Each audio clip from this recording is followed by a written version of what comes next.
Hornets lose 113-110 to the Atlanta Hawks in Atlanta. No Brandon Miller, no LaMelo Ball. However, Kon Knueppel pours in 28 points, 9 of 17 from the field, 7 of 11 from deep. And I asked Hunter, I just put the Hunter Bailey bat signal in the sky for this one impromptu because I don't want to talk game recap. I want to talk big picture. Hunter, thanks for coming on and just kind of tell me where your mind is right now because Khan is doing this every single game and it's making me think some crazy things.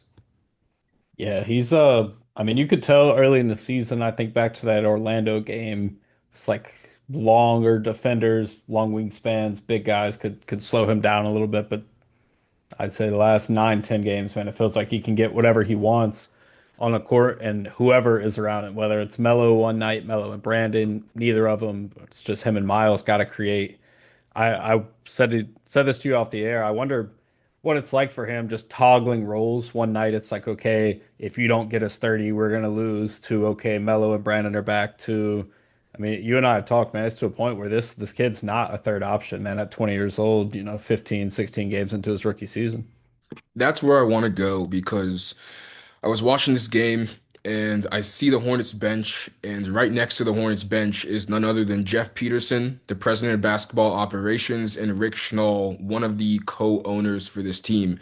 And they're at all the games. I think this management group and the front office down to the coaching staff is really aligned on what the vision is for this team. However, these guys are getting to see this on a daily basis.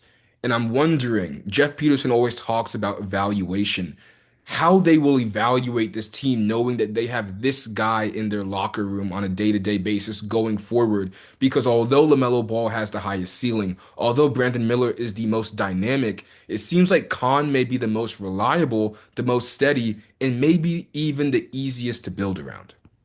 Yeah, I mean, as far as just being an all-around basketball player, Collins got it all, man. I mean, just touching on the game a little bit. I mean, you talk about 7 made 3-pointers on 11 attempts, but it's the passing, like the facilitating, man, and just the feel for the game, the wraparound passes to Musa.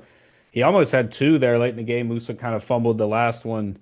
And it came down to it, and they drew up a couple plays for Khan late in the game. Obviously, Miles missed the three at the buzzer, but at this point in his career, man, he I love it, dude. Draw him up. Like if he's the one taking that shot, I feel comfortable with it. Covering the team. It's fun to watch, man. It's to a point where, we've talked about it on here before, a contested Kon Knueppel shot is better than most of what the Hornets offense can provide. Absolutely. And like you said, going back to the thing where his role is switching every game on this team. LaMelo's back one day, he's doing guard to guard screens constantly with him. He's in the short roll, making passes out of the short roll, making plays out of the short roll. Brandon Miller is back in the lineup yesterday, and he's having to kind of be that third option, that piece that they're looking for after Brandon gets his shot off or after LaMelo Ball gets where he wants to go downhill. And then you have Kon Knueppel. But in games like this, when he's a number one option, he's still giving you great performances. And that takes me to the next point, man.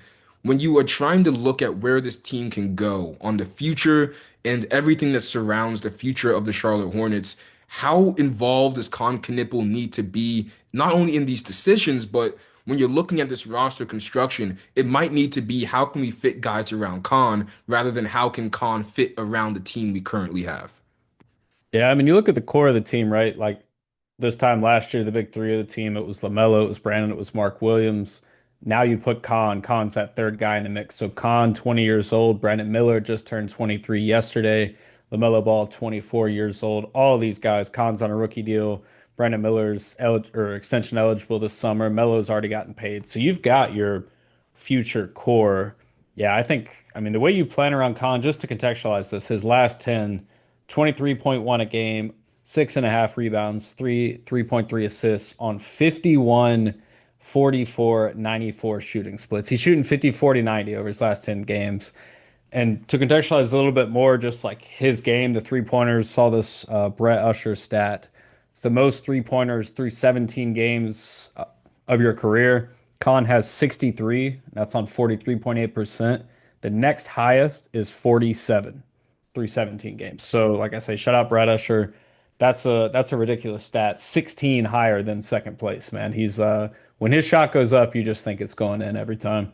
Yeah, and a couple of things I want to say. I'm not saying trade LaMelo Ball or Brandon Miller. I think Brandon Miller is an essential part of this team. You saw in the game yesterday, first play of the game, Hornets get out in transition. LaMelo gets the ball from Brandon, throws it right back to Brandon. Brandon almost takes off from the free throw line.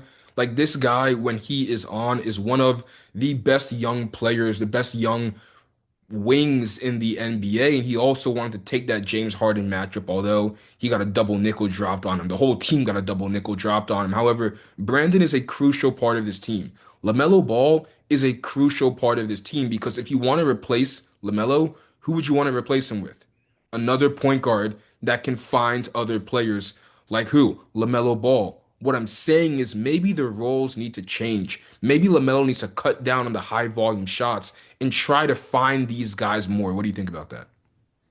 Yeah, I mean, we talk a lot about LaMelo, and we've talked before about him getting off the ball, and that might not be his game. But when you look at so many different ways this offense can run, and we talked about the guard to guard screens all the time. I mean, they generate a high, like the offense is fun to watch. It's high octane, especially when all three of them are in the game together. And you brought up Harden, and I just saw this stat. I feel like I have to read this. Kon Knueppel, the third most games in the NBA season with 20 points and five three-pointers made.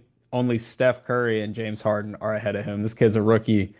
Yeah, the number three, number four option stuff isn't gonna last for him. They're gonna continue to cater the offense to him in my mind. I mean, especially we talk about the best ability is availability, and we know LaMelo is not going to play in these back-to-back situations.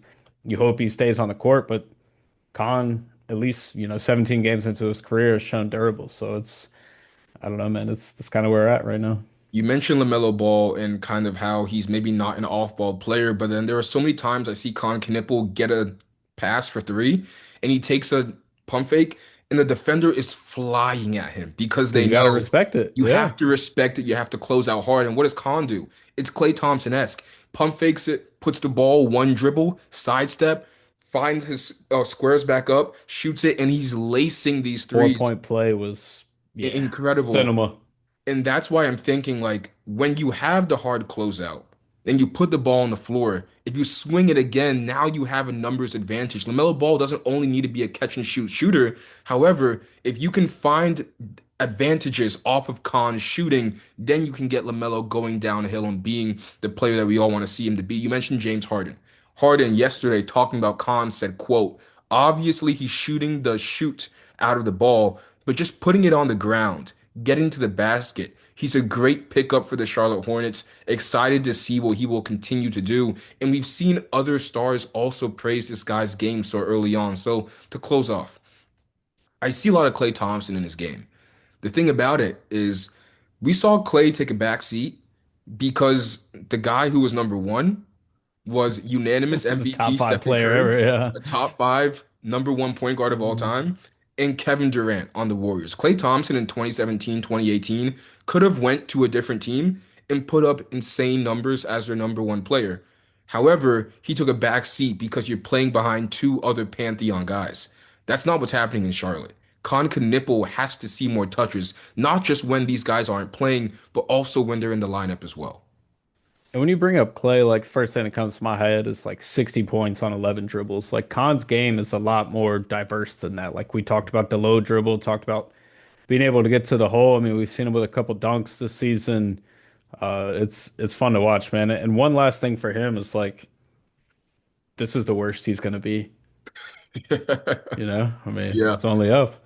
It's so funny because you can say that. I used to say that with Victor Wembanyama all the time. Like, this is the worst Victor Wembanyama's ever going to be, but it's true. This guy is a rookie in his 15th, 16th game in the NBA, and he's making veterans have to fly by him on closeouts. He's attacking the basket. He's scoring on Bobby Portis. It's ridiculous. And when the Lakers were in town, I asked JJ Redick about him. I knew there'd be kind of that Duke connection there. And JJ said he doesn't necessarily love to compare players just to, the player comps and everything, but he said he reminds him of a modern version of a lot of guys that came before. I mean, you can see that. You talk about Clay, you talk about other people that can like his game is just fun to watch, man. I don't even know how to I guess encapsulate it right now other than he's just it's must watch TV. Like if you're a League Pass fan, if you're not a true Hornets fan, you're just watching like Kon Knueppel is becoming one of the top league pass guys to watch right now. So the Hornets moved to 4-13 after this loss, and I see some people on Hornets Twitter already saying they want to throw the season away because they're 4 games out of the play-in, they're 10 games out of the 1 seed. And the one thing I'll say about that is I don't think people were actually expecting there, like Matt Alkiza, another guest on here, writer for Sports Illustrated. He said this wasn't a season that people were expecting to see t-shirts on seats, meaning playoffs, play-in expectations. But at least for Hornets fans, you know that you have a stud going forward. And the thing you should be looking for the last, what, 66 games of the season is how many games can LaMelo and Brandon Miller share the floor with Kon Knueppel to give Jeff Peterson in this Hornets front office enough time to evaluate what needs to be worked on around the edges, man. This was great, Hunter. I want to say thank you for hopping on real quick. This is just it's incredible to see that there's a rookie this good, this early in Charlotte, North Carolina for the Hornets when it seems like we haven't had this in a long time. Just to kind of wrap it up, I was at, I think it's Legion Brewing, when the Hornets did the team event for the draft lottery, and the reaction when they got four, everyone was so bummed out, and it made sense at the time. I mean, Cooper Flag's right there. What is it, 8 straight years without the playoffs, but who they got at four is someone I think you're gonna see a lot of jerseys, a lot of Kon Knueppel jerseys around the city moving forward. I got nothing else to say. That's a great point. Thank you for bringing that up. This is another game. We'll see you guys on Wednesday. I think Hunter won't be there, but we'll be there in spirit for us in the Spectrum Center. But other than that, we'll see y'all later. Until then, peace.